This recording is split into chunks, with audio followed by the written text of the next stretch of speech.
Selamat datang para pemirsa sekalian. Selamat datang kembali di Depins, debat perkara instrumentasi yang akan membicarakan terkait materi-materi di instrumentasi khususnya di predictive maintenance. Di sini topik utama yang akan kita sampaikan atau kita diskusikan dengan dua buah orang narasumber yang sangat terkenal, yang sangat memahami dan sangat intuitif sekali terkait Depins ini, yakni ada Mas Alan Darmawan Dewantono dan Mas Lintang Girindra Kosesa.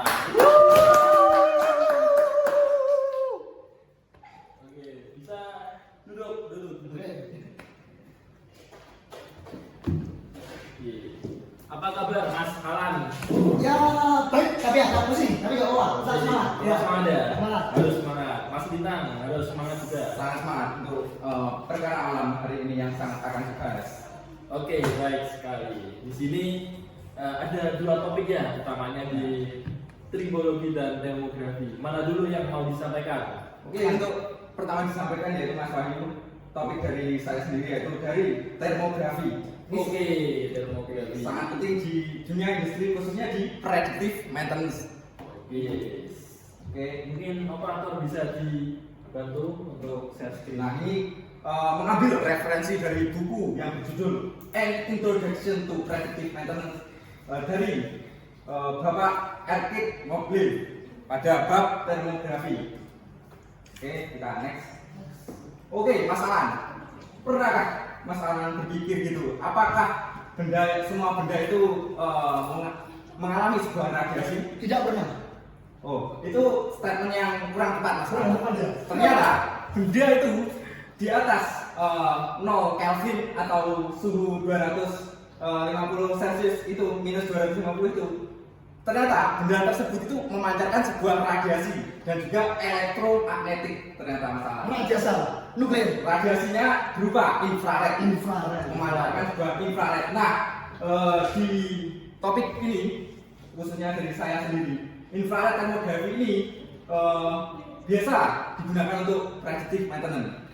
Karena teknologi ini bersifat non kontak, destruktif, dan non invasif. Jadi cara kerjanya itu tidak menyentuh langsung pada objek bendanya. Nah, untuk dasarnya sendiri di dalam infrared masalah itu tuh ada pembiasan sebuah cahaya. Yang pertama yaitu ada emisi. Nah, ini ada refleksi dan juga transmisi, absorpsi. Kalau disingkat? Tidak ada singkatan ya? Sudah ada. ERT masalah.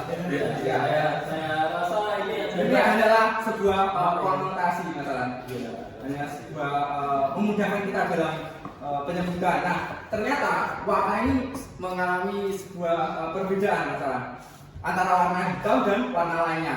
Nah, ternyata dalam warna hitam itu menyerap energi infrared, kan? Bisa diserap.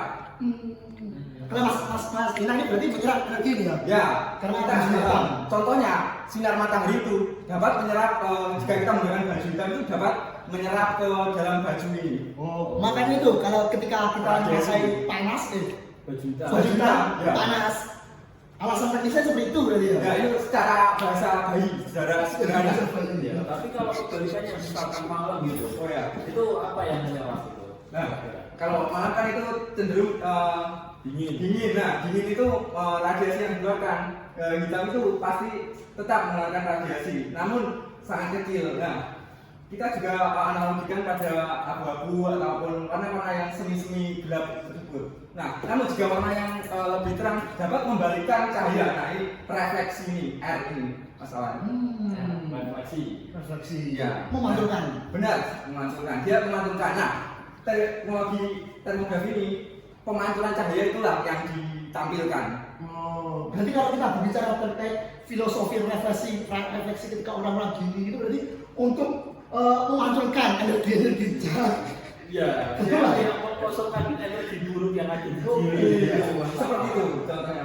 Oke, bisa next. Operator. Oke. Belajar Oke, lanjut untuk sudut pengamatan atau angle yang kita dapat sensing itu juga mempengaruhi. Jika angle-nya tidak pas, tidak langsung 0 derajat kepada yang di sensing, maka itu mempengaruhi dari thermal panasnya tersebut atau pembiasan cahayanya. itu memungkinkan. Nah, untuk kondisi atmosfer sendiri terdapat ada asap, ada debu. Semisal kondisi planet itu sudah sangat lama usang terkena debu di hutan tersebut. Nah, itu mempengaruhi dari thermal panasnya. Nah, itu contohnya. Dan juga ada jarak saat kita mensensingnya. Nah, jarak ini ternyata ada namanya, yaitu ada SWIR, MWIR, dan Oh ini singkatan Mas. Oh, ini singkatan ini berbahaya. Yang tadi kan nggak bisa disingkat. nah, ini adalah jarak ketika kita mensensing dari sebuah termografi. Ada 0,9 mikron. Nah, ini mikron sapanya, dan 1,7. Ini mempengaruhi dari sensing jarak kita. Oke. Nah, ini adalah basic teori dari infrared sendiri. Nah, radiasi ini tidak bisa dilihat secara kasat mata, misalnya. Ternyata radiasi ini memiliki cahaya mikron yang tampaknya antara 0,7 sampai 100 mikron, misalnya. Semakin tinggi suhu benda, maka semakin tinggi gelombang energi inframerahnya itu dipancarkan. Dan semakin rendah temperaturnya, maka semakin pendek panjang gelombangnya. Nah, infrared thermografi ini mengambil teori basic dari heat transfer konsep. Nah, khususnya pada radiasi.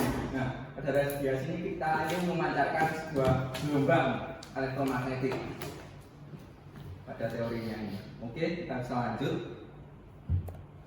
Nah, ini adalah tipe-tipe instrumen infrared yang berada di industri atau ya tepatnya di pasaran. Nah, yang pertama itu ada infrared yang biasa, infrared thermometer. Nah, itu tuh hanya berupa angka monitoring number saja yang terlihat pada displaynya. Nah, ini biasa digunakan pada plan-plan yang biasa atau tidak membutuhkan yang teknologi yang canggih. Dan yang kedua ini ada lens scanner. Nah, lens scanner ini pemindaian yang didasarkan pada satu dimensi atau garis radiasi. Cocoknya itu untuk benda yang bergerak di jalur yang produksi. Jadi dia itu bergerak, lens scanner ini. Nah, yang ketiga ini yang teknologi yang canggih ya, infrared imaging ini bisa memindai sebuah temperatur dari termografi ini. Nah, bisa dilihat warna temperaturnya dan dari gambarnya tersebut. Ini dapat berupa video atau capture gambar. Secara langsung gitu ya Mas ya? Iya. Tembak itu Langsung ya, gambar plannya itu langsung terbentuk radiasinya. Oke, untuk penjelasan tambahan yang tadi ya, itu ketika temperaturnya tinggi maka tuh warna dari temperaturnya tuh berwarna merah, dan ketika temperaturnya dingin maka temperaturnya tuh berwarna biru. Nah, ini keperluan infrared thermografi itu ada macam-macam ya. Ada easy to use, bagaimana pengoperasian yang mudah untuk termografi, dan juga ada portability yang dapat dibawa dengan mudah.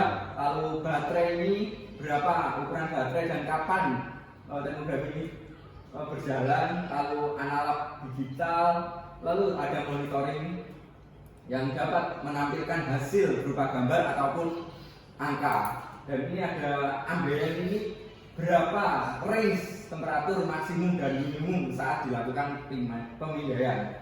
Dan ini ada quality, dan ada short long wave ini berupa swirl, wave, dan MWIR tadi. Oke, bisa next. Nah, ini adalah SOP penggunaan dari termografi sendiri. Termografi ini ternyata tidak sembarang langsung digunakan ya teman-teman. Khususnya ini pada area plan yang sangat berbahaya.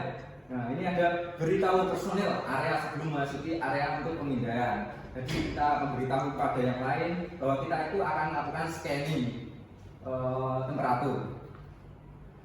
Selanjutnya hanya teknisi listrik berkualifikasi yang boleh membuka atau menutup panel. Nah, ini juga perizinan kepada mungkin divisi dari elektrik harus membuka dulu terlebih dahulu panel ketika pengen mensensing sebuah temperatur kabel.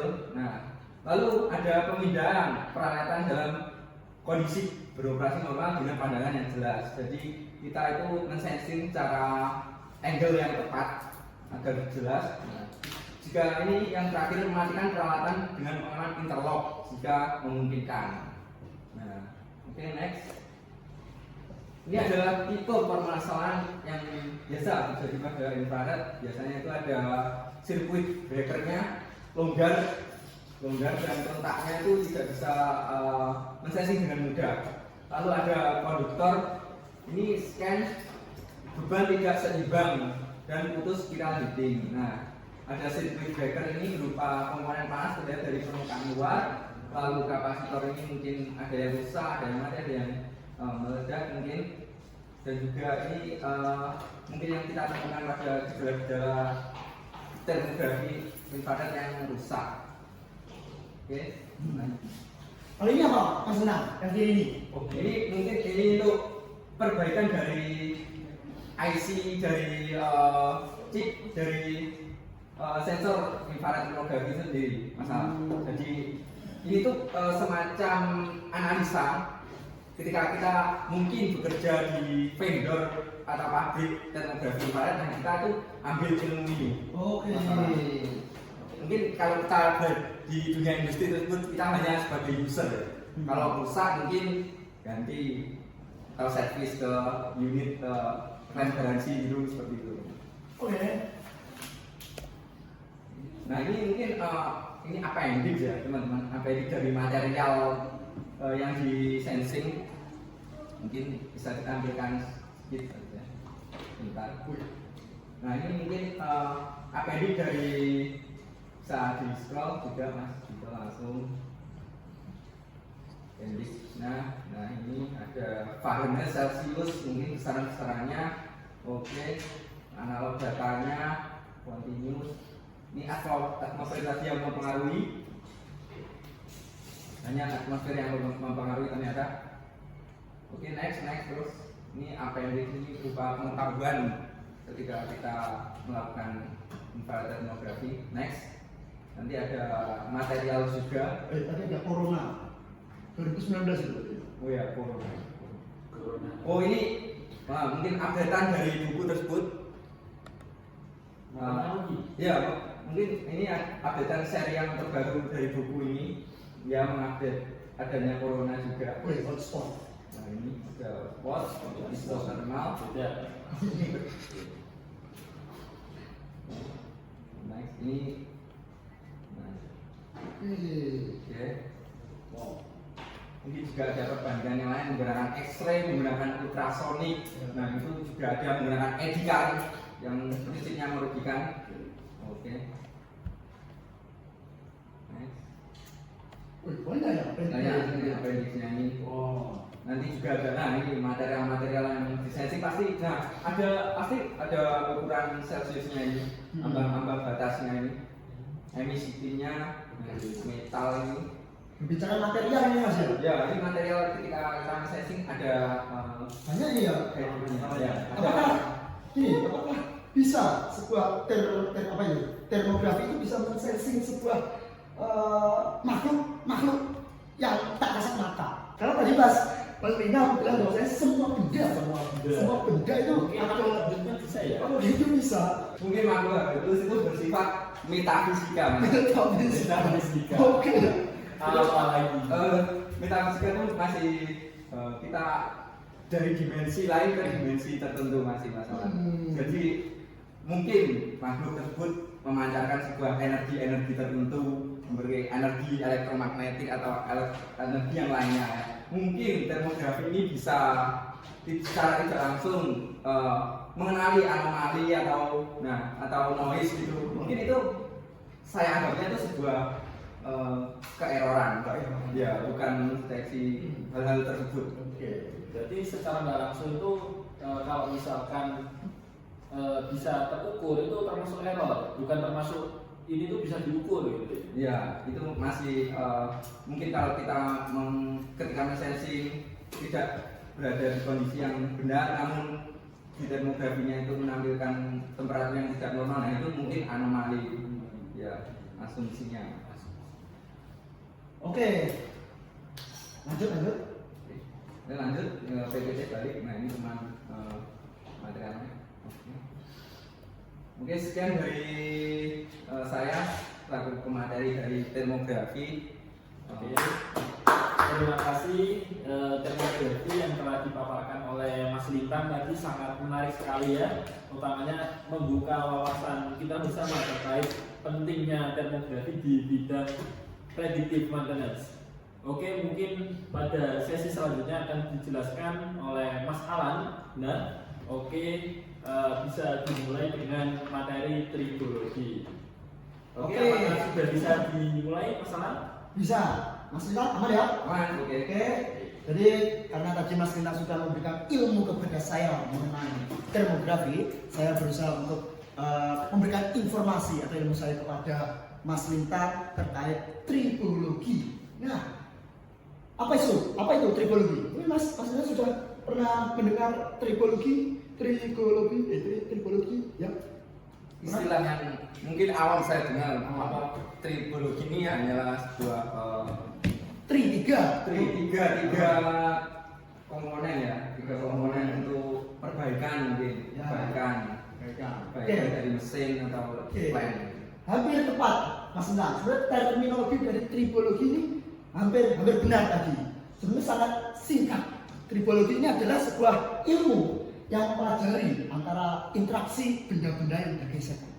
Nah, antara gear dan gear, terus bagaimana metode pelumasannya dan juga keausahan yang terjadi karena adanya gesekan. Itu nanti sebenarnya ilmu yang mempelajari adalah tribologi. Next Mas Dilo. Wah, ini next saja. Ini tadi proses pembuatan dari proposal PowerPoint. Materi ini kami berkolaborasi untuk negeri dengan orang-orang tadi. Nah, ini adalah definisi tribologi tadi. Simple tribologi adalah ilmu interaksi tadi. Ya, nih tribologi tidak hanya mencakup aspek pelumasan, tapi juga menyangkut keausahan, analisa partikel, peran pelumasan dalam mencegah kegagalan sebuah mesin. Next. Nah, selanjutnya di sini adalah materi pertama analisis oli pelumas. Siapa yang tidak kenal dengan oli? Mungkin Mas Lintang sudah tidak tahu kalau oli ya? Ya, oli ini mungkin kebanyakan dipakai pada kendaraan bermotor ya. Ya benar sekali.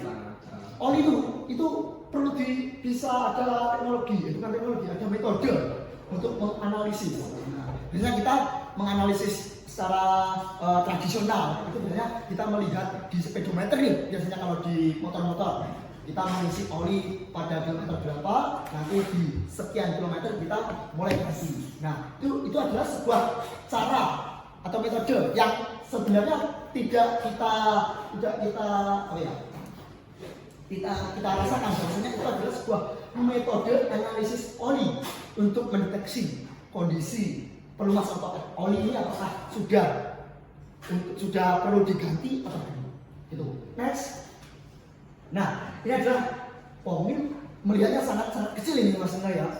Ini adalah sebuah parameter mengenai pengujian oli. Jadi kita tidak hanya melihat dari jaraknya saja, tapi juga ada ini Mas Lintang. Parameternya seperti viskositas, kontaminasi, pengenceran, kandungan, fuel salt, oksidasi, nitrasi, total acid number atau nilai keasaman, TBN, total base number, jumlah partikel, dan analisis spektrografi atau mendeteksi keausahan, kontaminan dari mesin yang terlumasi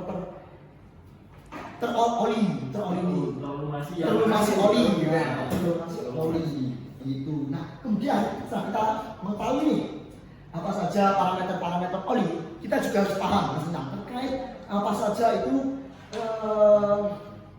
tipe dari kerusakan pada sebuah mesin, terutama kerusakan yang diakibatkan oleh gesekan.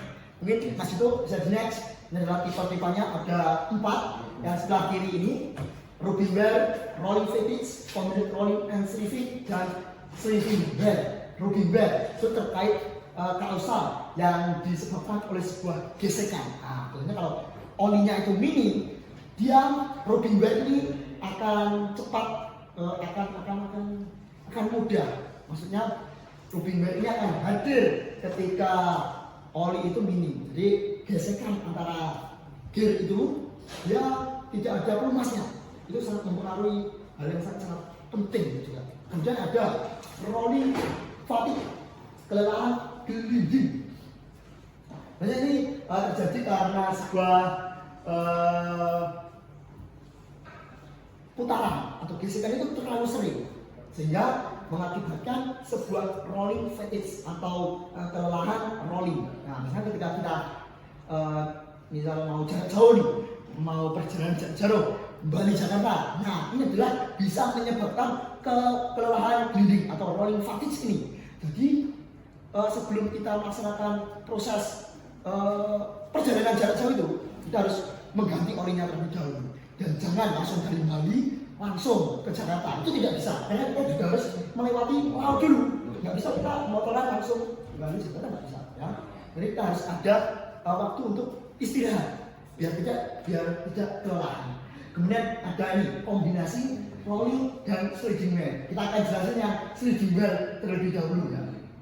Nah, kalau sliding wear ini hampir sama dengan rolling fatigue, tapi sliding wear ini disebabkan karena beban panas yang berlebihan. Kalau tadi terkait rolling, kalau sliding ini terkait panasnya, temperatur yang dihasilkan. Nah, jadi terdapat kombinasi antara rolling dan juga sliding. Ketika rolling berputar, kemudian mesinnya juga panas, itu namanya tipe combine rolling and sliding wear. Oke, next ini ada sebuah teknik, sebuah teknologi baru Mas Nina, yakni ferrografi. Ini sebuah teknik yang mirip dengan spektrografi, tetapi ada perbedaannya. Pertama, ferrografi ini memisahkan kontaminasi melalui medan magnet. Jadi medan magnet itu untuk memisahkan kontaminasi partikel-partikel yang ada di sebuah objek, terutama di oli ataupun fluida yang pelumasan. Yang kedua, ada juga kontaminasi partikulat yang lebih besar dari 10 mikron itu dapat dipisahkan dan dianalisis melalui ferrografi normal ini untuk menangkap partikel yang lebih besar 100 mikron dan memberikan sebuah representasi yang lebih baik. Jadi ini adalah sebuah metode representasi untuk pemisahan partikulat kan, karena tadi kan salah satu parameter oli analisis kan adalah ada yang menjelaskan terkait apa ya tadi ya, kandungan. Nah, ini adalah sebuah metode untuk memisahkan kandungan itu tadi agar dia bisa melihat kandungan secara lebih jelas. Oke, maaf memotong, mungkin pada metode ferrografi ini, apakah ini kan pemisahan dari partikulat yang terkontaminasi ya di dalam sebuah lubrikan. Jadi ketika terdapat sebuah kontaminasi dari mungkin pada saat agak aus gitu, bearingnya atau gearnya aus kan itu gesekan-gesekan itu menghasilkan mungkin ada material yang terkelupas menjadi partikel-partikel kecil. Apakah pada metode ferrografi ini dapat dipisahkan atau mungkin menggunakan metode lain untuk itu? Oke, jadi sebenarnya ada sebuah keminusan atau keterbatasan dari metode ini. Karena metode ini selain sebenarnya dia bisa untuk mendeteksi, untuk memisahkan kontaminan tersebut, asalkan dia harus diambil sampelnya. Ambilnya sampelnya. Karena teknik ini itu tidak bisa atau terbatas pada partikel-partikel yang berbau besi atau magnetik. Karena jadi ketika ada besi, ada magnetik di partikel tersebut, kita tidak bisa mendeteksi itu. Kecuali ketika kita sudah mengambil sampel oli bekas misal, nanti dia sudah bisa. Itu. Bisa kan? Nah, ini adalah sebuah analisis oli yang berhubungan atau yang berfokus kepada pembiayaan dan kegunaan. Karena selain dari segi metode, kita juga harus mempertimbangkan cost and use, cost biaya peralatan dan pengambilan sampel serta interpretasi data. Ketiga informasi ini harus kita elaborasi secara objektif dan terstruktur agar oli atau analisa oli ini bisa dianalisa sesuai dengan keadaan yang nyata, terutama biaya dan peralatan. Ini kita bisa lihat di biaya ini. Biaya spektrografi itu bisa mencapai $30.000 sampai $60.000. Wah, itu kalau sangat fantastis ya Mas. benar, tapi itu untuk industri besar. Industri besar, bukan industri kecil. Nah, tapi itu adalah nilai yang sangat fantastik ya. $30.000 itu kan hanya sebuah publikan ya. Ya, itu hanya sebuah analisis lubrikan. analisis oli saja ini. Masih analisis oli dulu, Iya. belum yang tadi termografi, terus apa lagi? Yang prediktif lainnya. Prediktif lainnya. lainnya. Nah, jadi itu harus benar-benar dianalisa. Kita pantasnya menggunakan metode apa, kemudian pengambilan sampel ini harus mewakili kondisi oli secara objektif sebelum dilakukan proses filtrasi agar menunjukkan kondisi yang objektif tadi, kondisi yang aktual. Tidak terjadi keausan gitu ya Mas. Jadi kalau difiltrasi terlebih dahulu kan berarti datanya itu tidak sesuai. Iya, bagus ya, bagus dan filter. Interpretasi data. Nah, interpretasi data ini membutuhkan sebuah pemahaman dasar kimia dan pelatihan khusus agar karena interpretasi data ini juga membutuhkan sebuah otak dan ketelitian. Makanya itu kolaborasi 3 parameter ini sangat diperlukan. Oke, next. Nah, ini adalah sebuah untuk membangun sebuah program analisa oli yang efektif diperlukan sebuah setting atau pengaturan agar program itu berjalan dengan efektif. Dengan masing-masing prosesnya adalah audit equipment, audit komponen, setelah itu audit lubrikan, kemudian ada baseline signature, monitoring dan evaluasi program. Langsung saja next. Nah, ada beberapa ini banyak ini. Ada beberapa parameter kunci dalam proses audit equipment. Yang pertama ada tingkat kritikali dari komponen. Yang kedua adalah identifikasi terkait komponen. Terus parameter operatif, baik suhu maupun tekanan operasi itu seberapa. Kemudian operating evaluasi ketika komponen itu dioperasikan, terdapat masalah-masalah apa saja itu nanti dicatat. Kemudian next, kemudian ada lagi itu operating environment, itu adalah lingkungan kerja. Lingkungan kerja apakah lingkungan itu dingin atau panas atau lingkungan ekstrim, badai, turbin, tornado itu juga mempengaruhi. Kemudian ada maintenance history. Kita juga harus melihat maintenance history yang ke belakang, bulan 1, bulan 2, bulan 3 atau sesuai dengan bulan atau minggu pada industri terkait. Nah, ini ada apa nih? Oil sampling location. Lokasi pengambilan sampel dari oli atau lubrikan ini harus aman terhadap problem-problem atau agar kondisi oli ini bisa mendapatkan sebuah data yang valid. Ada lagi adalah ambil sampel oli baru sebagai baseline. Nah, kita bandingkan antara oli baru dan juga oli yang kita ambil di oil sampling location. Nah, ini adalah target alarm. Ini alarm harus disesuaikan dengan data lapangan. Kira-kira itu ekstrimnya berapa, itu harus digunakan sebagai set point untuk alarm. Kemudian ada juga database development. Itu adalah untuk mengembangkan sebuah database yang terstruktur agar nanti untuk kemudian hari itu bisa dilihat secara turun temurun, historical benar. Nah, next ada lagi, ini adalah 3 poin utama, 3 poin terakhir, yakni lubricant requirement. Ini persyaratan ketika lubrikan, baik persyaratan fisik, kimiawi dan kebersihan pelumas. Ada lagi lubrikan supplier, terkait supplier dan atau program quality control dari pemasok pelumas ini harus dievaluasi. Apakah terdapat sebuah kejanggalan? Dan biasanya ada yang namanya ini oli curah gitu. Ini kita harus lubricant supplier ini harus kerja analisis. Apakah supplier ini benar-benar sebuah vendor yang pas atau vendor acak-acak, ini juga harus diperhatikan. Sangat merugikan ya jika mendapatkan oli yang curang seperti itu. Kemudian ada oil storage nih, terkait kebersihan dari penyimpanan oli. Next, setelah lubricant, ini masih ada dua lagi. Nih, dua lagi adalah handling and dispensing dan juga waste oil. Ini adalah handling dispensing, ini adalah sebuah metode penanganan dan penyaluran pelumas. Itu harus dirancang agar sesuai dengan standar kebersihan dan kesehatan pelumas. Kemudian bahas oil.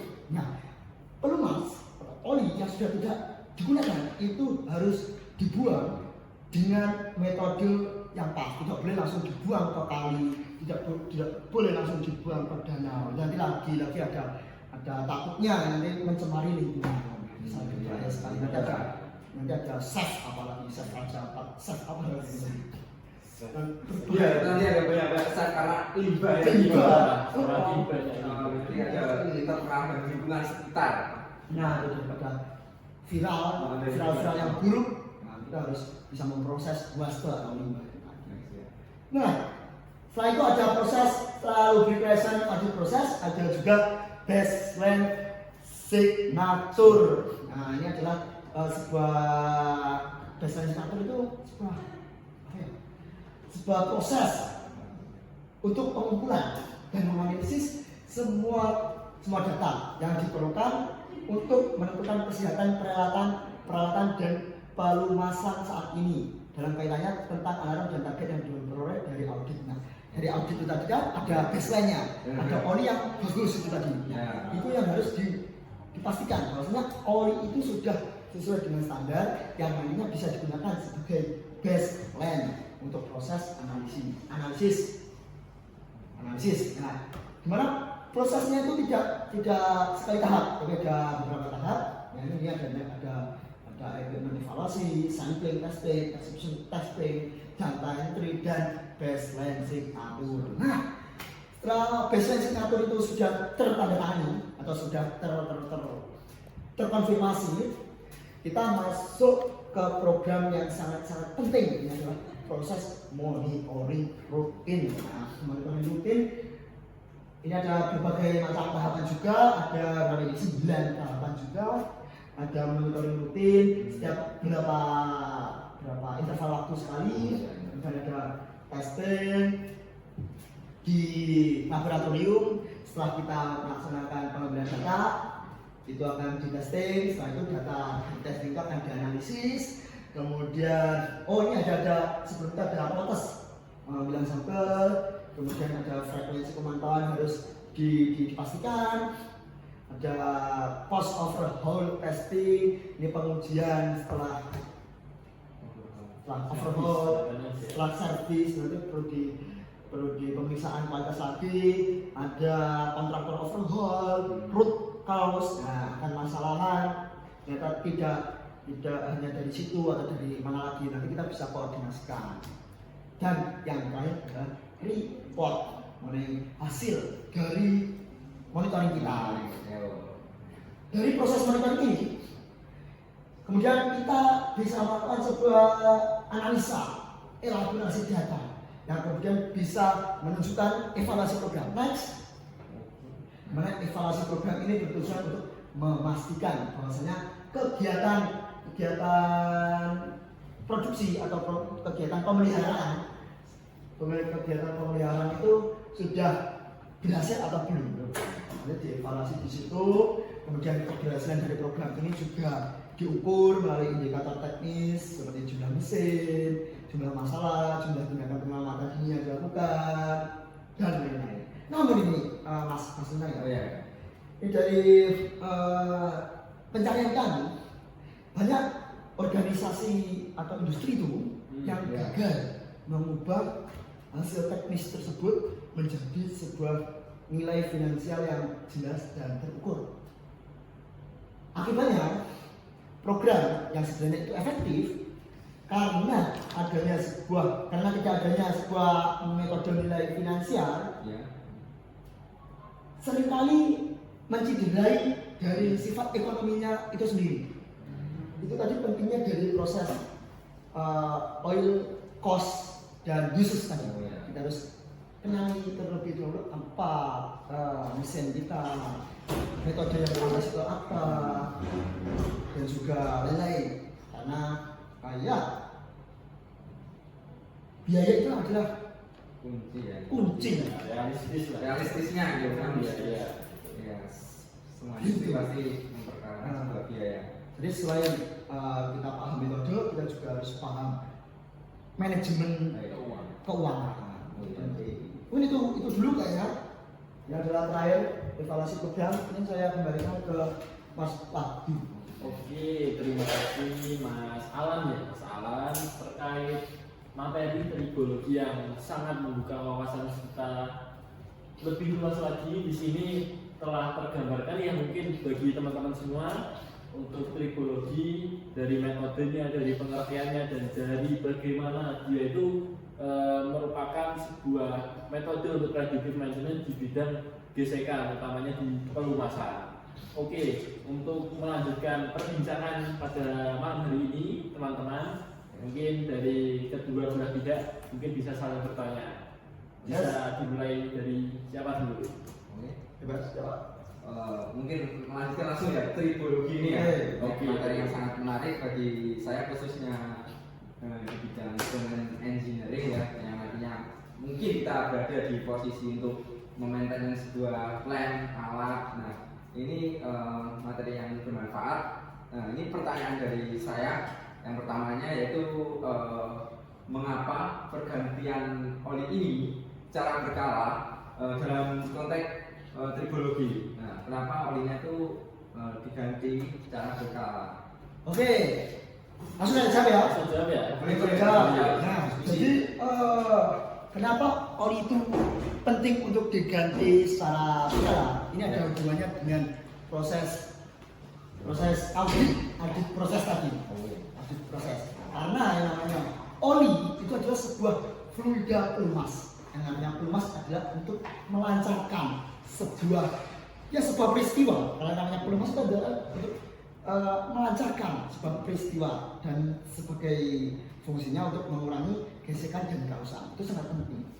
Kenapa oli itu harus diganti secara berkala? Karena yang namanya oli itu tidak bisa 100% terus bersih terus. Nggak bisa. Ya? Nggak bisa, karena ketika oli itu digunakan, ketika ada mesin yang berputar, oli juga berguna, oli juga terjadi proses yang namanya degradasi, penurunan kualitas karena terdapat pergesekan.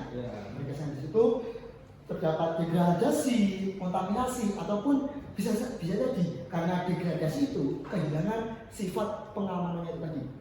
Nah, ketika sifat pengamanannya itu tadi hilang, itu yang akan menyebabkan oli sebagai pelumas itu akan menjadi barang yang sia-sia.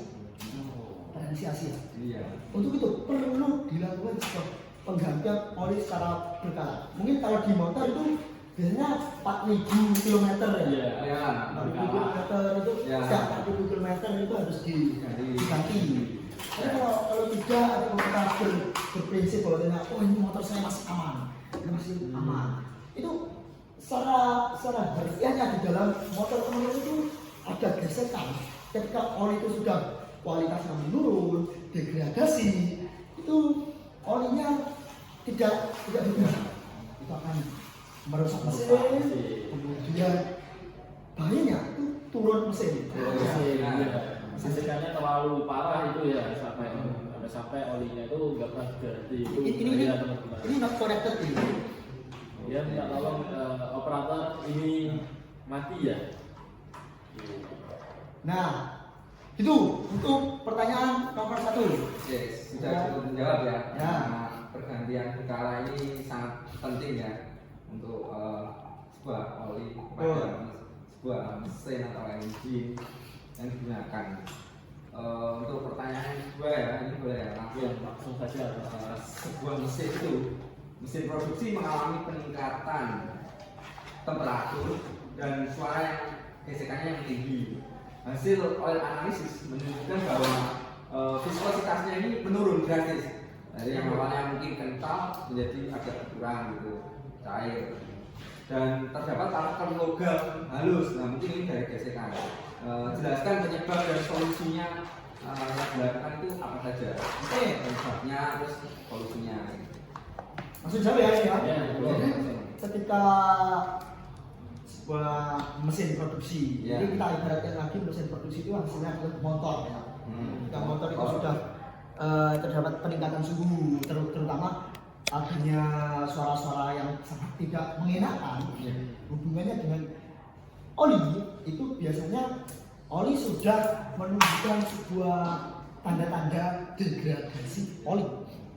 Ketika oli itu sudah terjadi degradasi, tentu degradasi itu dihasilkan dari oli yang sudah lama tidak diganti. Nah, kembali lagi ini penting sekali, oli tidak lama diganti itu akan menghasilkan degradasi oli, degradasi kualitas oli yang kemudian akan menciptakan sebuah suara-suara atau thermal karena terjadi kehalusan itu. Selain oli, biasanya juga terjadi karena beban. Karena tidak ada pelumasan yang baik, beban itu terlalu tinggi, beban gesekan terlalu tinggi, hasil menyebabkan panas lagi, menyebabkan karena tidak ada pelumasan dia akan bergerak korek-korek ini. Oh ya. Dengan ini, nah itu karena juga salah satu penyebabnya karena ya intinya oli terlalu lama tidak diganti. Ya. Terus solusinya apa? Solusinya sebenarnya ganti olinya. Enggak gitu dia ada penjadwalan di industri besar, ada penjadwalan, kemudian ada monitoring, sebelum monitoring ada audit proses, monitoring dan evaluasi dalam oli itu sudah benar-benar pas untuk diganti. Oke, mungkin dari Mas Minta sudah menjawab. Oke, pertanyaan dari saya terjawab cukup sangat baik ya ini untuk penjelasannya sudah bagi saya dapatkan dari lengkap. Saya di sini juga sudah mendapatkan ilmunya ya teman-teman ya, bahwa oli itu juga perlu pergantian secara rutin gitu ya Mas ya. Karena oli itu juga memiliki sifat pelumasan dan proteksi yang bisa hilang sewaktu-waktu. Maka dari itu untuk melindungi mesin dan mengurangi gesekan perlu diadanya pergantian oli. Tuh. Oke, langsung sudah cukup Mas. Oke, sudah cukup bagi saya. Oke, baik, terima kasih Mas Alan terkait materi termografi. Mungkin bisa ada yang ditanyakan kepada Mas Rita. Ya, itu sebenarnya simpel saja pertanyaan saya terkait demografi ini. Nah, di gambar sebelah kiri kan ada sebuah warna ini. Ya, Warna ya. Warna ini. Jadi ada sebuah kita fokus ke tiga warna oranye. Ya. Tiga warna ini. Tiga warna itu kan dia sama. Orang. Nah, misalnya saya tadi kasus ketika sedang melakukan sebuah pemilihan thermal, ternyata warnanya itu tidak sama semua. Padahal itu adalah sebuah kondisi operasionalnya bareng, alatnya sama, namun ada 3 jenis, tapi warnanya itu tidak sama. Apakah itu error dari infrared ataupun ada sebuah mekanisme luar? Itu bagaimana solusi ataupun penyebab dan solusi dari kondisi seperti itu Mas? Oke, Dijawab langsung ditambah. boleh saya langsung jawab ya masalah Oke. diskusinya. Mungkin ya untuk perbedaan sebuah temperatur mungkin pada tadi gas di bidang elektrik gitu itu biasa terjadi. Ada elektrik itu biasanya ada kondisi-kondisi yang panasnya tertentu, semisal di circuit breaker. Nah itu tuh biasanya terjadi mungkin ada perbedaan panas yang sampingnya masih dingin. Di perbedaan panas tersebut mungkin itu kabel terjadi sebuah kebocoran arus, itu kabel itu pasti mengalami sebuah panas seperti halnya namanya adalah disipasi energi. Nah, energi tersebut terbuang menjadi sebuah thermal. ya membuat thermal dan menjadi panas ya masalah. Itu yang membedakan perbedaan dari Ya, itu membedakan perbedaan dari situ juga. Nah, atau enggak dari kegagalan dari sebuah sirkuit listriknya sendiri, pemasangannya itu biasanya sirkuit pemasangan listrik yang salah itu biasanya mempunyai beban yang tinggi, arusnya itu melonjak gitu. Arus melonjak ini menyebabkan sebuah temperatur yang sangat tinggi masalah. Harusnya melonjak. Nah, kabel tersebut kalau kita tembakan termal ini pasti warnanya berbeda. Dan hal ini harus segera dilaporkan kepada teknisi yang terkait, misal electric engineering. Itu lalu shutdown ini panelnya shutdown, mungkin sudah punya redundant panel-panelnya yang ini harus segera di shutdown. Lalu ya atau enggak kalau masalahnya sudah sangat berat mungkin kita ganti komponen tersebut. Jika nih Mas Milan, karena jadi segera dilaporkan. Misal nih pihak yang terkait atau divisi terkait itu atau orang sebut saja namanya Agus. Agus ini adalah orang yang bertanggung jawab atau orang yang harusnya dilaporkan. Tapi Agus itu ada dinas di luar negeri. Ya itu gimana itu? Apakah si Agus ini perlu harus datang atau ini bisa si Agus ini lagi jalan-jalan? Tidak di onsite gitu ya? Onsite ini benar ini. Ini saya jawab ya. Spekulasi saat predictive maintenance ini pasti melibatkan penjadwalan dan juga siapa saja yang ditanggung jawabkan. Itu sudah pasti disiapkan asalan untuk hal tersebut. Antisipasi awalnya orang-orang tersebut harus bertanggung jawab, seharusnya mestinya itu ready di tempatnya itu. Jadi pasti nanti ada teknisi-teknisi yang sudah ready di tempat tersebut. Harusnya. Nah, tidak menghilang soalnya ya itu adalah SOP juga maksudnya. Karena yang namanya kerja, resiko kerja berarti harus mengikuti aturan sekali. Lanjut ini. Boleh. Ada pertanyaan kedua nih. Tadi saya sempat baca di BPT Mas Intan. Sebenarnya infrared ini adalah sebuah metode pemantauan yang efektif ketika sistem itu sedang berjalan. Lantas apa perbedaan atau mengapa nih infrared thermography ini lebih cocok untuk kebutuhan-kebutuhan seperti itu dibandingkan dengan metode non-destructive testing seperti radiografi, ultrasonik dan lain-lainnya. Kenapa ini itu lebih optimal? Apakah ini termasuk keunggulan kontak dan non kontak? Ini saya jawab dengan tadi sudah disinggung tadi bahwa non kontak dan kontak. Pasti kalau kita memberikan kontak tersebut mungkin saja malah mempengaruhi dari plan tersebut. Sensingnya malah ketika kita mengkontakkan sensor tersebut ke plan, nantinya malah terjadi destruksi tertentu. Nah, ini infrared ini sangat optimal ya digunakan karena secara tidak langsung dapat mensensing. Nah, secara non kontak bisa langsung mensensing dari jarak-jarak tertentu. Hal ini mungkin operasi dari plan dapat terus berjalan sambil kita mensensing dan mencatat berapa evaluasi parameternya tersebut. Jadi bisa mengurangi efisiensi dari industri tersebut berjalan. Dan dibanding dari kayak radiografi, ultrasonik ataupun yang lainnya yang harus dikontakkan. Logis. Karena kalau kontak itu ketika mesin berjalan, berbahaya. Tangan kita bisa hilang. Mengaruhi nanti. Benar sekali. Benar. Yang ini itu dulu pertanyaan saya. Mungkin dari pertanyaan dari Mas Lintang maupun Mas Alan pada malam hari ini sangat membuka wawasan kita lebih banyak lagi, utamanya di bidang tribologi dan demografi. Jadi termografi merupakan keilmuan untuk melakukan pengukuran dengan dasar inframerah dari sensing yang berasal dari temperatur, yang mana dari inframerah tersebut dapat memancarkan gelombang inframerah sesuai dengan temperaturnya pada benda tersebut. Lalu dasar emisivitas dan pengaruh dari lingkungan termasuk permukaan dari bendanya itu sendiri dan angle pengukuran dari waktu pengukuran di bendanya itu sendiri. Radiasi elektromagnetik yang rentang frekuensinya di 0,7 hingga 100 mikron.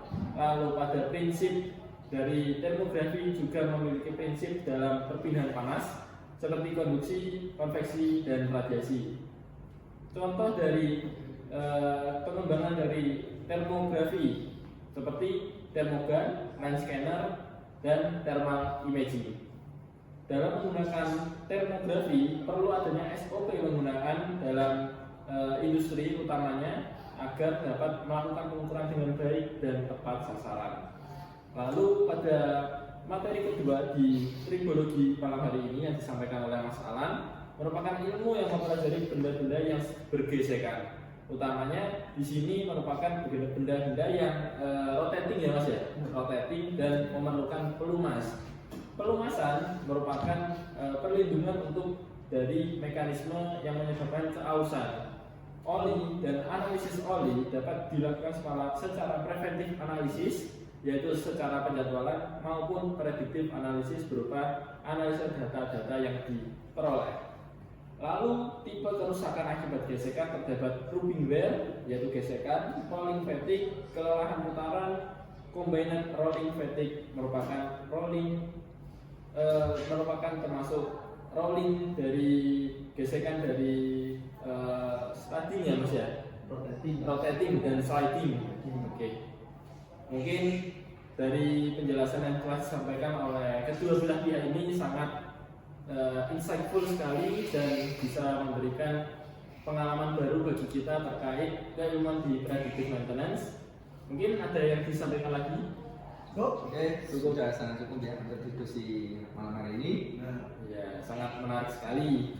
Terima kasih atas waktunya Mas Lintan dan Mas Alan untuk bergabung bersama kita di debat perkara instrumentasi. Semoga semakin insightful sekali, semakin menambah wawasan di kesempatan-kesempatan berikutnya. Baik, sekian dari kami pamit undur diri. Wassalamualaikum warahmatullahi wabarakatuh.